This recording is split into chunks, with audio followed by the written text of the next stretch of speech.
Hi, my name's Justin, and this is episode number 6 of the Catalog. I'm with Jared from Joyride. We're looking at Joyride's new fleet here. Tell me a little bit about Joyride and what you guys are doing here. Yeah, so we actually don't have any of our own fleets. We just empower many other fleets. And so Joyride was conceived with the idea of bikes and tracking bikes and making bikes smart. So be able to track where they're going, to provide data to the city, to make sure you know where your bike is so it doesn't get stolen, or you can track it down. And we've evolved into being the world's leader in mobility platform for bikes, scooters, and mini mobility now, like these mini cars, golf carts, etc. And it's quite simple. We provide 3 main products to the operators that we work with. These operators can be mom and pop shop, small companies that are just looking to share 10 scooters in their small town in the middle of Idaho, to some of the largest OEMs in the world that are building vehicles like this, and who provide vehicles to the biggest delivery companies in the world, who are looking to do last mile delivery, who are lifting boxes in warehouses and with forklifts. And we take all these electric vehicles and make them smart and all controllable, all through the phone. And so one of our core products is what we call the Rider app. And the Rider app essentially allows you to unlock the vehicle. And so you do the typical sign-up process, name, email address. It's a very quick sign-on process.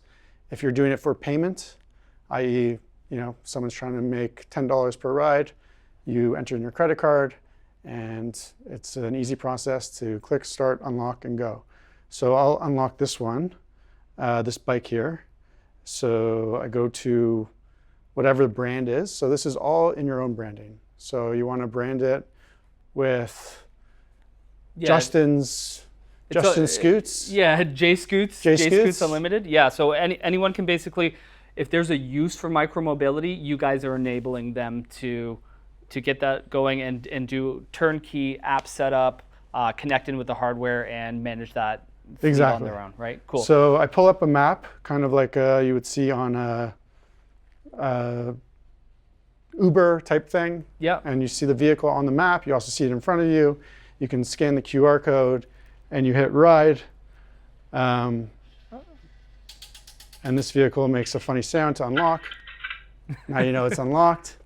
Nice. And now this is the only way to unlock it. So this has like pedal assist. This is all electric, obviously. Here's like the swappable battery. Mm-hmm. This is an electric bike? It's all electric. Okay, cool. Right on. So we can work with traditional pedal bikes and also e-bikes. With the e-bikes, we can actually control things like speed. With pedal bikes, obviously, it's just as fast as your legs will go. Yeah, you haven't figured out a way to put a bionic thing on it to limit my speed Not yet. Not We're yet? working on Okay, it. All right.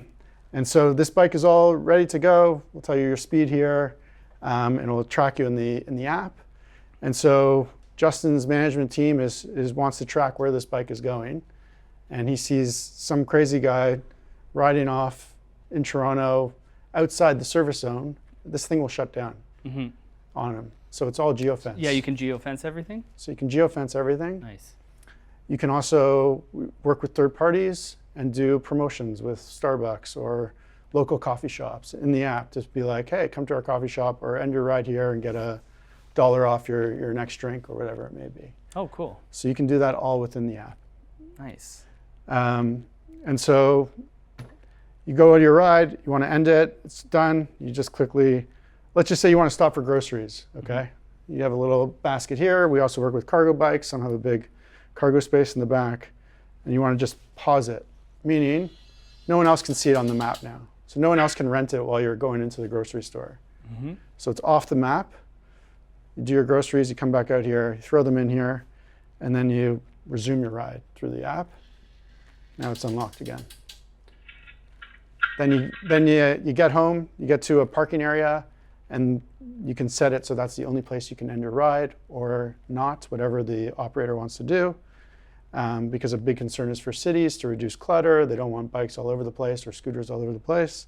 So they do restricted parking zones, which is part of the geofencing capabilities of Joyride.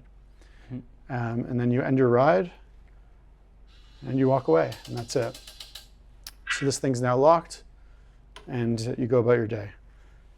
So this is on that's the consumer level, how a consumer would rent a bike, go throughout their day in the city. Super big in Europe. They're everywhere in Europe, right? So you guys have done bikes. What other kind of vehicles have you done? Yeah, so we've done, we started with pedal bikes, then went into e-bikes, then we got into kick scooters, and then mopeds, and then mobility scooters, like the four-wheeled, sometimes three-wheeled scooters, sit down. And now we're getting into what we call mini mobility. So that's things like golf carts, low-speed vehicles, which what this one is here. It looks pretty fast to me. So it goes 20 to 25 miles per hour. Don't ask me what that is in kilometers. And now we're also into more utility vehicles. So that could be at forklifts, kind of cargo utility vehicles at different sites, construction sites, things like that. So tell me more about this, like the, what's it called, mini? Yeah, so this is a low-speed vehicle. It's Yeah. an LSV. This is a company called GEM. And so, an example is an OEM comes to us, like GEM, and says, hey, this vehicle is done. We can't rent it out. We can't track it. Poor guy. I mean, like, Poor guy. Like he looks nice, but he's not too smart, right? No, not at all. And so they come to us, to Joyride, and say, what can you do with this? We have some customers that want to rent it out. They do like a traditional car rental with this in southern US or in the summer in the Northeast. Or they have many campuses that have GEMs on their site. The police, safety enforcement are using it. They're using it for parking. And many people are using it, many different employees. Or you're at big corporate campuses and they have a few of these. There's a mining company that has these on their mining site. And so they come in 2-seater, 4-seater, 6-seater, all electric, cargo. And so we say, we'll make this smart. And first step is we got our hands on a vehicle, and within a day, we can do amazing things to make this smart. And now, just like I showed on the bike, it's all controllable through the app.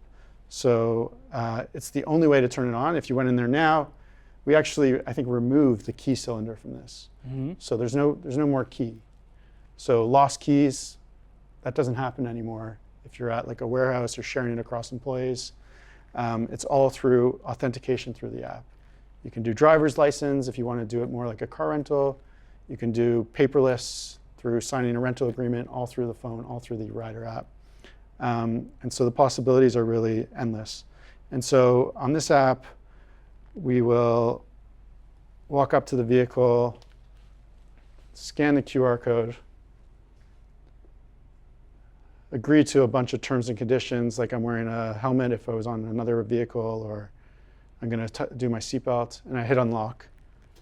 Agree to not drive the golf cart into the water? Exactly. Yeah. And so, voila, it's now on, ready to go. And so you hop in there, and it will work beautifully for you. Very nice. You can see the battery charge levels, like when you're going to run low, and you can get different notifications on the phone. And so this is a GEM, dumb car turned smart, powered by Joyride. Nice. And what's the benefits for, let's say I'm a country club, I have a whole bunch of golf carts that I want to rent out, like what's the big benefit for them? Yeah, so the second main product, so there's the Rider app, which you're using to actually engage with the vehicle, lock and unlock it. And then there's a whole back-end dashboard, which is a fleet management system. So at any point in time, you can get the location of your vehicle. You can see all the rides that happen on the vehicle and all the points on the map where it happens. If there's a dispute afterwards with insurance about speed they were going, you can see the logs of the speed that they were going, things like that. You can control your riders. You can do marketing through it as well if it's an external facing app, or you can just do fleet management in the sense of like, hey, I have 600 vehicles at my facility. I can't keep track of them all. Who has what, who's taken out at what time, and that can all be nicely organized through the Joyride dashboard. So thanks a lot, Jared, for the demo. I'm now here with Wendy, who's VP of Marketing at Joyride. Talk a little bit about where Joyride is going. Obviously, you guys are always in motion. Great pun. Thanks, Right? Justin. Yeah, no, it's been quite a journey, to stay on the pun theme. We're going in a lot of different places. So there's the traditional micromobility sharing model where you have cities and people who are tapping and going and renting scooters and bikes, which is what Joyride was born out of at the early days. But to watch it evolve to many, many, many other use cases, such as college campuses, residential complexes, zoos, warehouses, anything that you can imagine someone would want to use a vehicle that would require software enablement is really on the table for us, and that's the directions that we're going. So if you were to look at a roadmap, we're in many different areas, different markets. We're in 250 global markets at the moment, but it's really interesting to see the industries that are adopting these smart connected vehicles and the use cases that keep popping up. How does it go from like targeting cities, that more end user experience, to looking at fleets and business to business applications? Where do you see Joyride fitting into that next chapter of things? Yeah, so the concept of the fleet itself has definitely evolved. You might think traditionally when you think of a bird fleet and a ton of scooters lined up, that is a fleet. But a fleet can also exist, within a warehouse, in a fleet of forklifts that a company might use to, have completely automated and keyless and connected and shareable, so that they themselves can track the vehicles and understand just asset management. And it's a completely different use case. There's no one tapping and going and riding and enjoying a Starbucks and then ending their ride. This is a completely business efficient mechanism, and they're using that fleet in the same way on our software platform, but for a completely different way that is maybe far less enjoyment based and much more business efficiency based. But the fleet idea isn't going anywhere. It just might be evolving and changing, and in many cases it can be from leading on a scooter or hopping on a public transit. You get to work and then you jump onto your forklift that's also powered by Joyride. So it's really just coming full circle. Cool. What are some use cases that you're seeing? Because obviously, when we're evolving out of bikes and scooters and into more smaller cars, vehicles, and stuff like that, where do you see the opportunity for growth in those? Like what kind of vehicles do you see that you're excited about, and how does Joyride fit in with that? I'm really excited about the mini mobility sector and the golf cart. When you right now check into a hotel, you get your room key, you go into your room. It should be as much commonplace to have, your own mini car or golf cart, sitting outside your door ready to go so you can explore a city. It could be as commonplace as that, and we're seeing that already. These resorts are looking to really have a seamless automated rental system. We have one customer who's in Cape Cod. I think she has about a dozen hotels that are all populated on the Cape Cod coast with her vehicles that have completely, thrown their paper and pen rentals to the wind and just use a quick tap and go for their guests. So they're happy, the guests are happy, she's happy, obviously we're happy. This type of model in the hotel space really excites me because obviously we love to travel. The possibilities are infinite in that way. I think, from a business efficiency, like I mentioned, the automated tools, warehousing, delivery, that type of sector is really craving this all complete, package where, right now they have vehicles going left, right, and center. Imagine being able to streamline it and be able to track things and accept, rentals and payments all on one platform. It's very exciting to them. That whole idea of product market fit we're really seeing in that space. Cool. And so I'm going to Greece this summer. Is there any Joyride enabled mopeds on the islands out there yet, or? Still on the back end of things. Still, in that SaaS white label camp. We don't have our own Joyride branded scooters or mopeds, if that's what you're asking. But I mean, like it's powering behind these kind of experiences, Exactly. right? Especially in locations where, you can ride an ATV around, or you can ride like electric vehicles around in a smaller area. That's fun, right? It's fun. Yeah. Yeah, we're definitely not all business. Yeah. As much as we're business to business, the whole, part of our mission statement is that these vehicles are enjoyed, they're sustainable.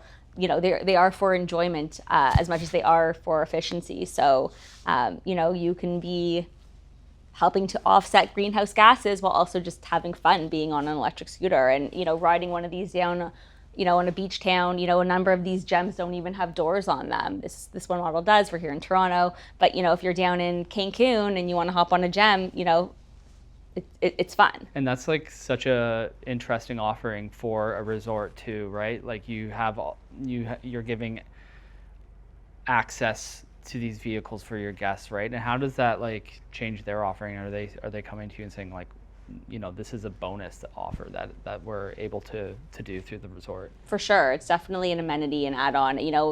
The hotel industry in itself is super competitive.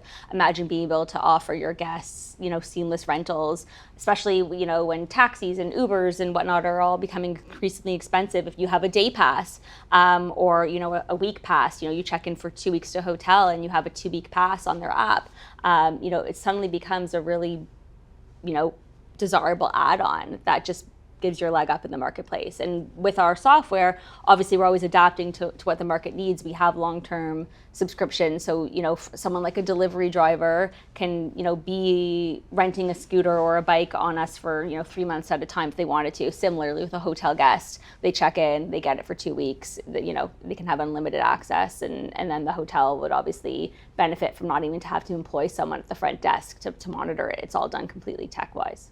Yeah, that can be a barrier to entry to like getting these fleets is like, all the monitoring that goes with it, and if that software enables it, it's just like cuts out all that worry, right? Absolutely. Yeah, it's interesting. We have something called Joyride Academy, which is, our own think tank. Being market leaders and being in the space for so long, we thought, hey, let's put all this knowledge to use. We're constantly getting inquiries. We have, a very highly trafficked blog. Let's put it all together and put it onto an academy and get people the resources that they need.